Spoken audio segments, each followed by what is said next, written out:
चित्र के माध्यम से मैं आपको समझा सकूं। आप देख सकते हैं कि एक सेवक है जो दूसरे एक व्यक्ति की जिसके अंदर चाहत है वो कुछ बता रहा है, जिसको वचन क्या कहता है, एक्ट्स चैप्टर 8 वर्स 31। जी मेरा पोजीशन चेंज होता तो बता देना। जी वापस आते हैं, एक्ट्स चैप्टर 8 वर्स 31 लिखा है, उसने कहा, किसने, खोजा ने, यूनक। किससे कहा, फिलिप से कहा। कहता है जब तक कोई मुझे ना समझाए मैं क्यों कर समझूंगा। सोचिए, फिलिप एक प्रभु का दास, वो जा रहा था कहीं और, पवित्र आत्मा ने लीड करा कि खोजा को मिलो, यूनक को मिलो, उसको जाकर बातों को समझाओ। ये पूछ रहा है फिलिप कि आप जो पढ़ रहे हैं आप समझते हैं? तो यूनक कहता है, खोजा कहता है, मुझे जब तक कोई नहीं समझाएगा, जीसस क्राइस्ट, मैं कैसे समझूंगा, मुझे प्लीज कोई समझाओ, मुझे कृपया करके बताओ। ये व्यक्ति कहता है मैं जानना चाहता हूं यशाया 53 क्या कहता है। ये व्यक्ति कौन है जो उफ तक नहीं कर रहा? ये व्यक्ति कौन है जिसको इतना पीटा जा रहा है? ये व्यक्ति कौन है जिसने इतना नम्र कर दिया? जब तक फिलिप ने नहीं समझाया ये खोजा को समझ नहीं आया। अब आप सोचिए, बहुत ध्यान से सुनना, और मैं चाहता हूं कि जितने भी बाइबल टीचर देश और विदेश में जो सच्चे हैं, जिनकी गिनती 10% में आती है, ठीक है ना, और जितने जूम पे प्रीचर्स हैं, मैं जानता हूं काफ़ी preachers, teachers, ladies, gents, male, female, man, women, सब हैं आप लोग। आप अपना हाथ को है ना अभी ले लो और पीठ थपथपाने के लिए तैयार हो जाओ। मैं आपको बताता हूँ क्यों। क्योंकि परमेश्वर गेट रेडी, माइकल को नहीं भेजा खोजा को बताने, परमेश्वर ने गैब्रियल को नहीं भेजा समझाने के लिए, परमेश्वर ने अपने 2 प्रॉफिट को नहीं भेजा जो अभी आएंगे अंत के दिनों में। जानते हो उसने किसको चुना?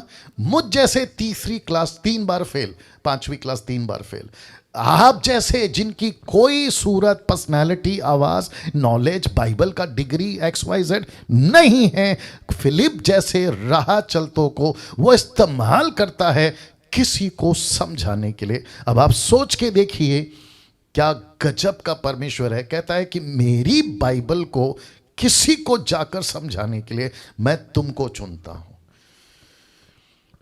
वाह, सी क्या प्रेशियस, क्या कीमती और क्या मूल्यवान लोग हैं हम और आप। या इसको डाइजेस्ट करिए, इसको हजम करिए, और आपके लाइफ में, आपके जीवन में हमेशा ये बात रखना कि परमेश्वर अब अपने लोगों के द्वारा अपनी कलीसिया से बात करता है, और ऐसे लोग जो सच्चे हैं, जो खरे हैं, जो यीशु की बातों को लेकर चलते हैं, ऐसों के द्वारा वो न जाने कितने खोजाओं से बात करेगा, न जाने कितने खोजाओं से बात करेगा। ये चित्र देख लीजिए, ये चित्र देख लीजिए, ये चित्र देख लीजिए।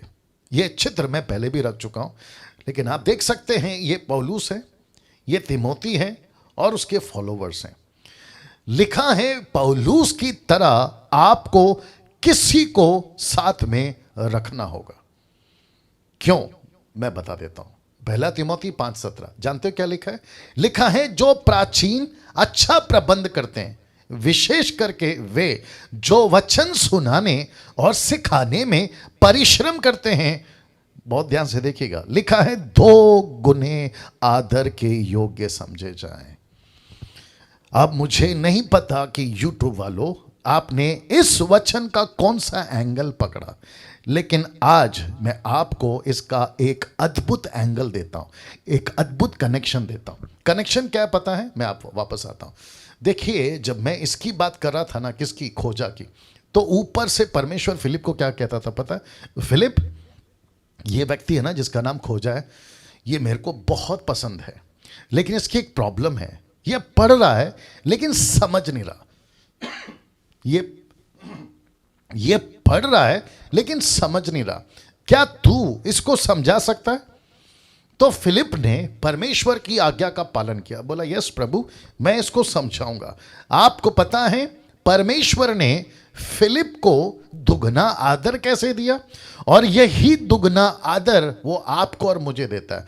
आप देखिए, जैसे ही फिलिप ने खोजा को बपतिस्मा दिया, ऐसा लिखा है कि फिलिप ऑन द स्पॉट उठा लिया गया और किसी दूसरे शहर में डाल दिया गया ताकि वो वहां प्रचार करे। इसको कहते हैं बिना किसी हेलीकॉप्टर या बिना किसी प्लेन या बिना किसी प्राइवेट जेट या बिना किसी लिफ्ट के, एलिवेटर के, ये व्यक्ति को परमेश्वर आदर देता है और इसको उठाता है। जो घंटों चल के जाना था घोड़े पे, खच्चर पे, ना जाने क्या क्या, ऐसे चुटकी में पहुंचा देता है। परमेश्वर कहता है कि फिलिप, मैं तेरा आदर करता हूं क्योंकि तू ही एकमात्र अभी मेरा एवेंजलिस्ट है जो दूसरों को सुसमाचार सुनाएगा, जो दूसरों को वचन सुनाएगा। लिखा है जो वचन का प्रचार करते हैं, जो शिक्षा देते हैं, वो एक नहीं 2 गुना आदर के योग्य हो।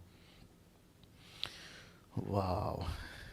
दूसरे शब्दों में परमेश्वर कहता है कि डैनियल, निर्जला, बाकी जितने प्रभु के दास, पास्टर्स और जितने यूट्यूब पे प्रभु के दास हैं देश में विदेश में, प्रभु कहता है कि मेरे पास में दूसरा ऑल्टरनेट है ही नहीं। मुझे अगर दुनिया को समझाना है तो मुझे तुम्हारा ही सहारा लेना होगा। अब आप सोचिए, ऐसे सेवक को, ऐसे पास्टरों को, ऐसे दासों को अपनी कितनी तैयारी करनी होगी, खास करके किसमें? वचन में। और मैं फिर कहता हूं, मुझे क्यों इतना गुस्सा आता है कभी कभी, और आज भी, और अभी भी हूं मैं गुस्से में, क्योंकि जिसके कंधे पे परमेश्वर ने पूरा खेत सौंपा था कि जाओ और अच्छी फसल काट के आओ, लेकिन गलत कर बैठ रहे हैं। ना तो बैलों का ख्याल रख रहे हैं, ना हल का ख्याल रख रहे हैं। फसल कब की तैयार हो गई है, यूहन्ना 4:35, लेकिन आंख उठाकर नहीं देख रहे हैं। और जिसके चलते परमेश्वर को क्या करना पड़ रहा है पता है? कहता है कि अगर जिसको इन्विटेशन दिया था, बुलाया था, वो नहीं आए तो राह चलते किसी को उठा के लेके आओ ताकि मेरा घर पार्टी से भरा रहे। दूसरे शब्दों में ये भी भाषा है बाइबल की, मैं रखूंगा ताकि मेरा घर में खाने का कोई भी जो है नुकसान ना हो। दूसरे शब्दों में प्रभु कहता है कि मैं नहीं देखूंगा कि कोई पढ़ा लिखा है, मैं नहीं देखूंगा कि कोई बहुत ही हाईली एजुकेटेड है, मेरे को जिसका दिल अच्छा होगा मैं उसको इस्तेमाल करूंगा। तो लिखा है कि 2 गुना आदर के योग्य हो। तो मैं रिक्वेस्ट करता हूं कि जितने भी जो सच्चे दास हैं प्रभु के, दास दासी, पास्टर पास्टरनी, उन सबको जो वचन का प्रचार करते हैं वो आदर के योग्य समझे जाएं। अगर आप उनके लिए कुछ कभी कर सको तो जरूर करिएगा। आपके चर्च के पास्टर के लिए अगर अच्छा है कभी कुछ कर सको तो जरूर करिएगा। जितने मेंबर सुन रहे हैं, आपको पता चलता है कि ये वचन को सिखाने वाला सही सेवक है, वचन को कॉन्टेक्स्ट में सिखाता है, गड़बड़ी नहीं करता। मैं रिक्वेस्ट करता हूं कि ऐसे लोगों का जरूर आदर करें, क्योंकि लिखा है कि जो वचन सिखाते हैं वो 2 गुना आदर के योग्य समझे जाए। ये फोटो देख लीजिए प्लीज। अच्छे सेवकों को साथ में रखो जिनको बाइबल का पूरा ज्ञान है। जी, मैं रिक्वेस्ट करता हूं जितने यूट्यूब के लोग हैं, आप भी सुनिएगा, मेरे को बीच बीच में टोटल बताते रहना, ठीक है ना? जितने यूट्यूब के लोग हैं, मैं आपको भी कहना चाहता हूं कि अच्छे सेवकों को साथ में रखो, जिसके पास में बहुत सारा ज्ञान है, जिसके पास में संसार का ज्ञान की बात कर रहा हूं, याद रखो, जिनके पास में बहुत बड़ा पैसा है, जिनकी चर्च बहुत बड़ी है, जिनकी वर्शिप बहुत ज्यादा होती है, जिनका इक्विपमेंट्स बहुत हाईटेक का है, उनके पीछे अट्रैक्ट होकर कभी नहीं जाना। उसको आप जब भी किसी सेवक को या प्रभु के दास को या प्रभु के वचन को सिखाने वाले को, अगर वो साइकिल पे भी घूम रहा है लेकिन उसके पास में वचन का ज्ञान है, उसको जरूर साथ में रखिए। मैं ये नहीं कह रहा हूं कि गाड़ी बंगला रहने वाले अच्छे सेवक नहीं होते, होते हैं, मैं मानता हूं, लेकिन सेम टाइम आपको परखना है। यस, आपको परखना है, या आपको परखना है। तो फिर कह देता हूं, अच्छे सेवकों को साथ में रखो, उनके टच में रहो।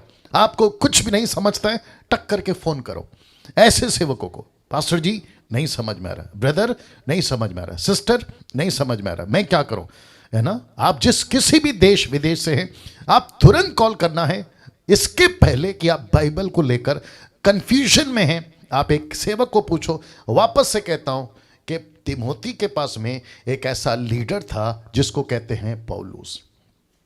तो मैंने लिखा है, पौलुस की तरह आपको किसी को अपने साथ रखना होगा ताकि वक्त वक्त पर ऐसे लीडर आपको जो हैं सही मार्गदर्शन करते रहें।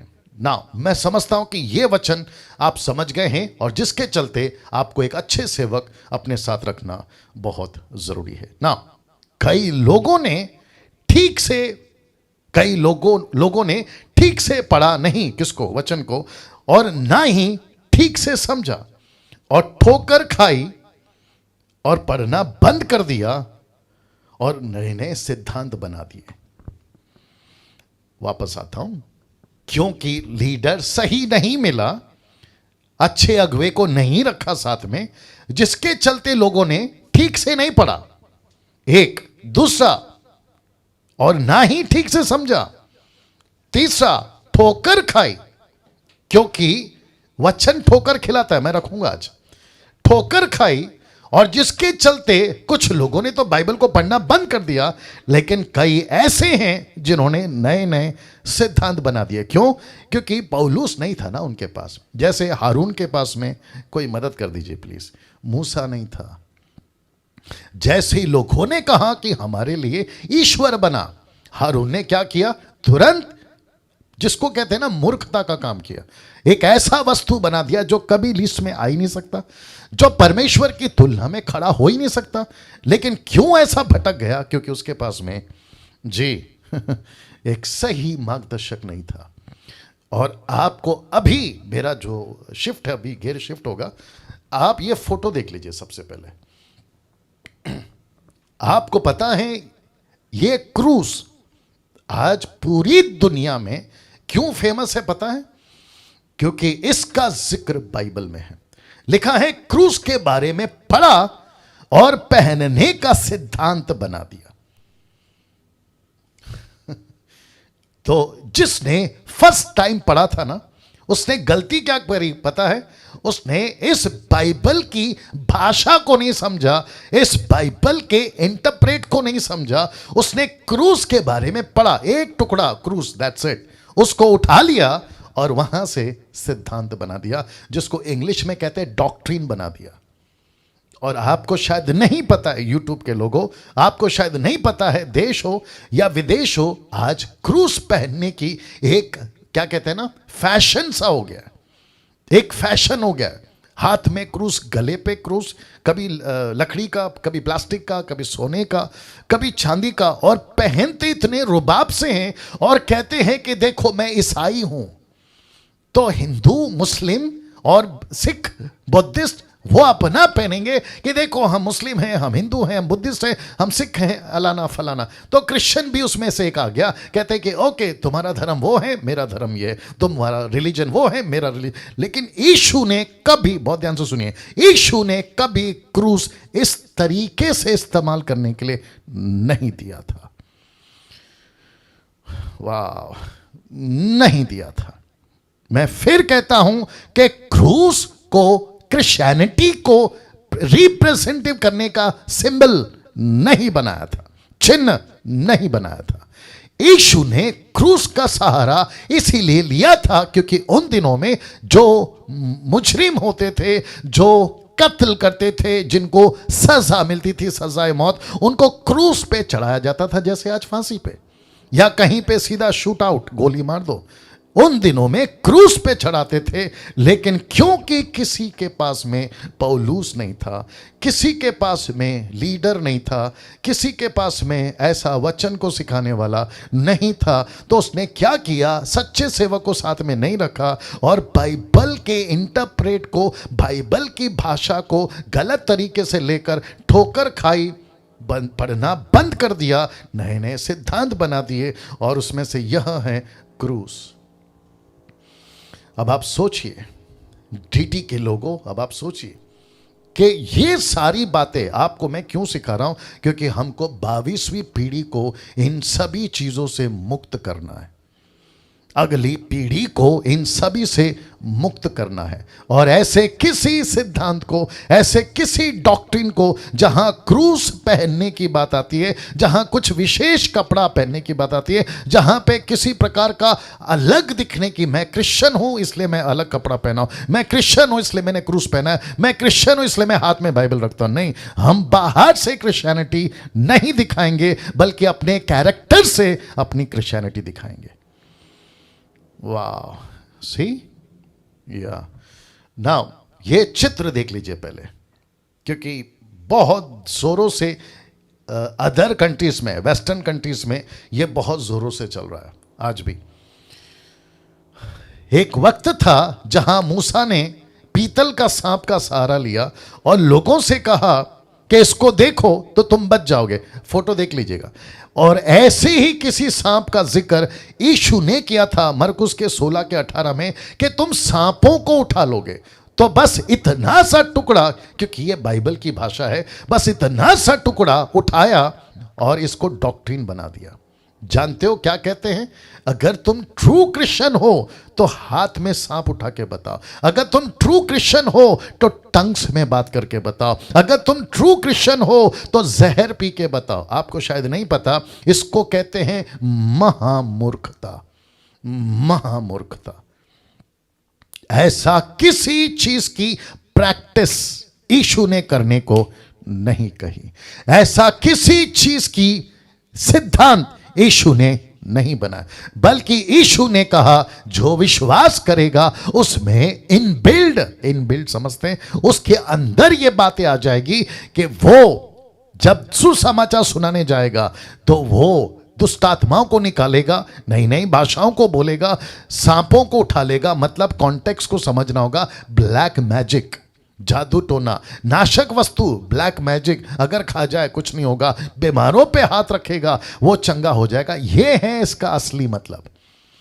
लेकिन क्योंकि पौलुस नहीं है ना किसी के साथ में, पौलुस जैसा टीचर नहीं है ना किसी के पास में, खोजा के लिए जैसा फिलिप था वैसा नहीं है ना, तो ऐसे चलते। मैंने बीच में एक पोस्ट डाला था, पोस्ट पे लिखा था और डाला भी था, खुला सांड। जैसा खुला सांड होता है ना बुल, वैसे ही ये लोग हैं आजकल। किसी की नहीं सुनते, किसी की बातों को नहीं समझना चाहते। जैसा दिल में बाइबल में लिखा है इसलिए मैं करूंगा, बाइबल कहती है इसलिए मैं चलूंगा। See this. अब आप सोचिए, यीशु ने अपने चेलों को कहा, यूहन्ना की किताब आई थिंक उसका माफ करें, लूका की किताब उसका 19 का 32-34 तक में यीशु ने कहा कि मुझे उसकी ज़रूरत है। दरअसल में वो एक गधा था, मुझे उसकी ज़रूरत है, डोंकी। तो किसी ने कहा ये मेरे बारे में है, मुझे उसकी ज़रूरत है, क्योंकि यीशु ने मुझे चुना तो मुझे उसकी ज़रूरत है। तो उसको समझाना पड़ा, भाई हर जगह पे अपना नाम मत डाला कर, क्योंकि वो गधे की बात हो रही है। आगे आप समझदार हैं। कई बार वचन को हम पढ़ते हैं आगे पीछे ऊपर नीचे नहीं पढ़ते, जिसका मैंने कल भी बहुत जिक्र किया और आगे भी करूंगा। तो इस वचन का एक टुकड़ा जहां लिखा है सांपों को उठा लेंगे, तो उठा लिए देखो। और ऐसे उठाने के चक्कर में क्या कहते हैं, कोबरा और फिर न जाने कितने जहरीले सांप ने लोगों को डसा है, उनकी मौत हो गई है। और जिसके चलते कहते हैं कि इनका विश्वास अच्छा नहीं था इसलिए ये मर गया। गजब है यार, हद हो गई। अब ऐसे लोगों के साथ ये इसलिए हो रहा है क्योंकि इनको मेंटर, इनको पौलुस, इनको सही सिखाने वाला, जो वचन की शिक्षा देते हैं ना, जो बाइबल की बातों को सिखाते हैं, वो नहीं होने के चलते ये परिणाम है। अब ये फोटो देख लीजिए पहले, और साथ ही साथ ये फोटो। अब आप लोग समझ गए होंगे। जी हाँ, इसको कहते हैं कि यीशु मसीह 40 दिन उपवास फास्टिंग में गए थे। बस इतना सा टुकड़ा वहां से उठा लिया और फास्टिंग के बारे में पढ़ा और फास्टिंग शुरू। अब आप सोचिए आप सोचिए, ऐसे लोग हैं वचन को पढ़ते हैं, कुछ छोटा सा पोर्शन उठाते हैं, उसकी डॉक्ट्रिन बनाते हैं। वो इसलिए बनाते हैं क्योंकि उनके पास में फिलिप के जैसा समझाने वाला नहीं था, पौलुस के जैसा समझाने वाला नहीं था, और जिसके चलते ऐसी डॉक्ट्रिन बनना शुरू हो जाती है। और आप लोगों को पता है कि अभी जो चल रहा है लेंथ डे, बहुत जोरों से चल रहा है। और मुझे नहीं पता कि इसको कहते आसमान से गिरे, जी किसी को पता होगा, खजूर में अटके। ये ऐसे थे जब संसारिक थे तो भी बंधन में, आत्मिक में है तो भी बंधन में, जब बाहर थे तो भी रिचुअल फॉलो करते थे। अब मसीह में है, स्वतंत्र हो गए, लेकिन नहीं, अपनी अपनी रिचुअल्स बना रहे। कभी यहूदियों का फेस्टिवल, तो कभी क्रिसमस को एक फेस्टिवल, गुड फ्राइडे को एक फेस्टिवल, या फिर ईस्टर संडे को। अरे बाप रे। और अभी फास्टिंग बहुत जोरों में। और साथ ही साथ कुछ मूर्ख लोगों ने, मुझे माफ करिए मैं गुस्से में हूं, कुछ मूर्ख लोगों ने इसकी तो ऐसी टीचिंग दी है कि जब तक फास्टिंग नहीं करोगे आपको पवित्र आत्मा का दान नहीं मिलेगा। Can you believe this? इसको टोटल नॉनसेंस कहते हैं, इसको टोटल नॉनसेंस कहते हैं। वापस आता हूं, बल्कि बाइबल कहती है 1 कुरिन्थियों 12 अध्याय में पवित्र आत्मा डिसाइड करता है। First Corinthians chapter 12 verse 11 and 10 से 11 तक वो कहता है कि पवित्र आत्मा डिसाइड करेगा कि किसको कौन सा दान देना है, डैनियल और आप नहीं। Can you believe this? अच्छा, जब फास्टिंग करके नहीं मिलता है, इनकी इच्छा पूरी नहीं होती है, ये बैकस्लाइड तक हो जाते हैं। फिर प्रार्थना ठंडा, प्रार्थना का जीवन ठंडा। मैंने इतना उपवास किया, मेरे शरीर को कमजोर कर लिया, मैं खाना खाने के लिए इतना बेचैन था, लेकिन प्रभु तेरे लिए मैंने वो तक त्यागा, लेकिन तू कैसा निर्दयी है, तू कैसा कठोर है, मेरी 40 दिन की फास्टिंग को आपने रिस्पेक्ट नहीं किया, आज के बाद में मैं बाइबल नहीं पढ़ूंगा, प्रार्थना नहीं करूंगा, XYZ। अब बताइए इसको ठोकर कौन खिला रहा है? ऐसे लोग जो ऐसा प्रचार करते हैं कि जब तक तुम फास्टिंग नहीं करोगे आपका आत्मिक जीवन ठीक नहीं होगा। तो मैं कितनों को जानता हूं, क्योंकि मसीह मार्केट में 28 साल से हूं, मैं कितनों को जानता हूं जो कितना भी फास्टिंग कर ले, लेकिन जिंदगी वही चल रही है, वही पॉर्न वीडियोस, वही उल्टी सीधे गालियां, वही झगड़ा, वही पैसे का लालच, वही संसार का जीवन, वही थिएटर में जाके 3 घंटा बैठ के आते हैं। क्या फर्क पड़ गया बताइए? तो इसको कहते हैं बाइबल की भाषा को नहीं समझे। मैं और रखूंगा। ये चित्र देख लीजिए आप लोग, वर्शिपिंग मैरी, मरियम की पूजा। दरअसल कहां से शुरू हुआ? यहां से, लूका 1 का 43, लूक 1:43। बहुत ध्यान से देखिएगा, मजा आएगा आप लोगों को, ठीक है ना? और आपको शायद पता नहीं है, बात करते करते आधा घंटा हो गया, पता तक नहीं चला है ना। देखिए लिखा है, यह अनुग्रह, कौन कह रही है? उसकी मां जिसका नाम है यूहन्ना, एलिस्बा कहती है, यह अनुग्रह मुझे कहां से हुआ? बहुत ध्यान से सुनना, कि मेरे प्रभु की माता। Can you believe this? कहती है मेरे प्रभु की माता मेरे पास आई है। बस ये इतना सा टुकड़ा, मेरे प्रभु की माता। उसके बाद से जो कॉन्सेप्ट शुरू है ना कैथलिक वालों का, कि जब तक मरियम से प्रार्थना नहीं करेंगे तब तक बेटे से मांग के कोई फायदा नहीं है। तो बेटे के पास बाद में जाओ, लेकिन मां के पास पहले आओ। अब आप सभी जानते हैं ये कॉन्सेप्ट टोटली नॉन बिब्लिकल है, लेकिन इसको क्योंकि पौलुस नहीं है ना, क्योंकि फिलिप नहीं है ना, क्योंकि अच्छे लोग नहीं है ना सिखाने वाले, तो बहकते गए। और मरियम की पूजा, माय गुडनेस, कैथलिक वाले 50% क्रिश्चियन कम्युनिटी में 50% है ये लोग, और जिसके चलते कैंडल लगाना, घंटों आंसू बहाना, घंटों घुटने पे नील डाउन होकर मरियम से, माता मरियम से प्रार्थना करते रहने वाली फीलिंग के साथ, जिसको कहते हैं रॉन्ग डॉक्ट्रिन के बंधन में आ गए और पूरी जिंदगी इसमें निकाल देते हैं। मेरे जो इन लॉज हैं, मेरे जो वाइफ के माता पिता हैं, वो पूरा ऐसे करते करते अभी तक ऐसे करते करते चल रहा है। बड़ा दुख की बात है। मेरा खुद का भाई बीच वाला, जिसका नाम थॉमस है, वो भी अभी तक इसी में है। किसके चलते? एक छोटी सी लाइन, क्या लिखा है? मेरे प्रभु की माता। अब ये फोटो आपको शायद पता होगा, ये वो महिला है जिसके बारे में शायद आप लोग सुने होंगे। ये कहती है कि ये मदर है, ये ऊपर बैठा जो परमेश्वर है ना, ये खुद को उसकी मदर घोषित करती है। और आपको शायद नहीं पता है कि ऐसे बहुत सारे लोग, जिसको कहते हैं world mission society church of God, mother Jerusalem, माता यरूशलेम, सुना होगा आप लोगों ने। आपको पता है इन्होंने कहां से ठोकर खाई? इस वचन से, गलतियों 4:26 लिखा है, ऊपर की यरूशलेम स्वतंत्र है और वह हमारी माता है। माय गॉड, अब ये कैसे फंस गए इतने सारे लोग? देखिए ना, कितने दया आता है इन लोगों के ऊपर। इनको बहकाने वाली ये महिला कहती है कि ऊपर एक बाप है तो ऊपर एक मां भी है। ये कॉन्सेप्ट लेकर आइए। और इसने कनेक्शन कहां से दिया पता है? आदम और हव्वा से। कहते जैसे परमेश्वर ने पुरुष और स्त्री को बनाया, वैसे ही परमेश्वर भी ऊपर एक पुरुष और एक स्त्री है, और मैं वो मां हूं। और तुम लोग ये कॉन्सेप्ट को लेके चलो, और आपको पता है टोटली नॉनसेंस है ये। और जिसके चलते बहुत बड़ा तबका आज भी बहुत जोरों से इनका काम चल रहा है। अगर कोई यूट्यूब पे, जूम पे अगर इनको कोई फॉलो करता है, मैं रिक्वेस्ट करता हूं कि अनफॉलो करो, अनसब्सक्राइब करो, जाना बंद करो, इनको घर पे बुलाना बंद करो, क्योंकि ये तो डूबेंगे। डूबेंगे नहीं, डूब चुके हैं, तुमको भी ले डूबेंगे और बेड़ा गर्क हो जाएगा ना। इसको देखिए।